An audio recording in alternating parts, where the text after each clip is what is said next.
या सगळ्यांना एकत्रितपणे काम करावं लागेल।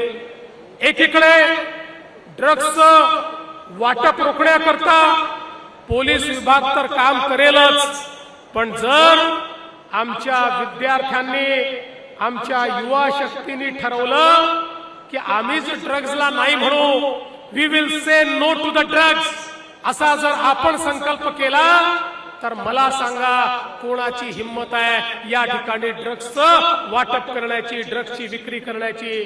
त्यामुळे एकीकडे तुमचा संकल्प, एकीकडे शासनाचं पोलिसांचं काम, दुसरीकडे सगळ्या प्रकारे बॉटल नेक करून त्या ठिकाणी जिथनं ड्रग्ज येतात, जिथे ते तयार होतात, जिथे सिंथेटिक ड्रग तयार होतात, त्याचे जे काही इन्ग्रेडियंट्स आहेत ते जिथनं येतात, अशा सगळ्या ठिकाणी या संदर्भातली कारवाई, कॉलेजच्या आजूबाजूला, शाळांच्या आजूबाजूला जे लोक अशा पद्धतीने विक्रीचा प्रयत्न करतात त्यांना जेरबंद करणं आणि त्यांचे लिंकेजेस शोधून काढून त्यांचे जे आका आहेत त्या आकांना त्या ठिकाणी त्या छेदणं, अशा पद्धतीनं सगळ्यांनी मिळून जर आपण काम केलं तर माझा विश्वास आहे पुढच्या काही 2, 3, 4 वर्षामध्ये आम्ही ड्रग फ्री मुंबई तयार करू आणि ड्रग फ्री भारत देखील तयार करू। पण याकरता आवश्यकता आहे तुमच्या निग्रहाची, याकरता आवश्यकता आहे तुमच्या मदतीची।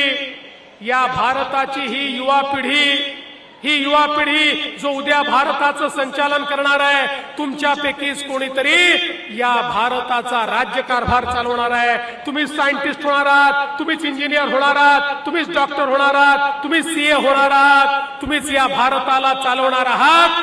त्यामुळे तुमचा निग्रह या ठिकाणी अत्यंत आवश्यक आहे। स्वामी विवेकानंद नेहमी म्हणायचे युवा शब्दाचा अर्थ काय आहे? युवा शब्द उलटा करा तर वायू शब्द बनतो। आणि वायू कसा असतो? वायू हा जर तुफानाच्या रूपात आला तर तो घर उजाडून टाकतो, त्या ठिकाणी गावाच्या गावं तो उजाडून टाकतो, मोठ्या प्रमाणात डिस्ट्रक्शन करतो, लोकांना नुकसान करतो।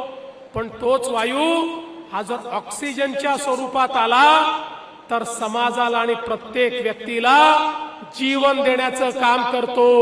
आपल्याला ठरवायचं आहे की आपला युवा म्हणजे हा जो वायुरूपी आमचा युवा आहे हा डिस्ट्रक्शन करणार आहे की समाजाचं ऑक्सिजन बनून या समाजाला जिवंत ठेवण्याचं काम करणार आहे। आणि म्हणून स्वामी विवेकानंदांनी सांगितलेला युवा, तो तरुण, तो आमचा बालक या महाराष्ट्रात, या मुंबईमध्ये आणि या भारतामध्ये आपल्याला तयार करायचा आहे। आणि त्याच्याकडे जाण्याचा रस्ता जर काही असेल तर तो ड्रग फ्री मुंबई हा रस्ता आहे, ड्रग फ्री महाराष्ट्र हा रस्ता आहे। आणि त्याकरता drug free campus, drug free school हा त्याचा रस्ता आहे। मी स्वतः सर्व मुख्याध्यापकांना, प्रिन्सिपल्सला पत्र लिहितोय, पूर्णपणे आम्ही मदत करणार आहोत।